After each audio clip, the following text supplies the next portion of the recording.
అసెంబ్లీలో అధికారుల నిర్లక్ష్యంపై స్పీకర్ అయ్యన్న పాత్రుడు ఆగ్రహం వ్యక్తం చేశారు. ఒక శాఖకు వచ్చిన ప్రశ్నలను వేరే శాఖలకు ఎలా పంపుతారంటూ స్పీకర్ ప్రశ్నించారు.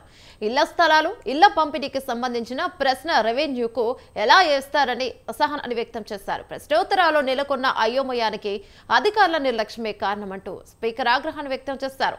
అధికారులు అప్రమత్తంగా ఉండాలని అయ్యన్న హితవు పలికారు. అసెంబ్లీలో వచ్చిన క్వశ్చన్ కౌన్సిల్ రాకూడదు. ఈవేళ అధ్యక్ష సెకండ్ డే రావాలి. ఈవేళ రామానాయుడు గారి గ్రూపు కౌన్సిల్లో ఉండాలి. ఇక్కడ ఎలా వచ్చింది క్వశ్చన్ అంటున్నాను. కొంచెం సెక్రటరీ గారు చూసుకోవాలి. సెక్రటరీ గారు కాదు, అన్నీ కూడా స్పీకర్ గారు సెక్రటరీ మీద మాట్లాడతారు. ఒక్క నిమిషం కూర్చొని చెప్తాను. చదువుతా అసెంబ్లీ పంపిన ప్రశ్నలు కొన్ని శాఖల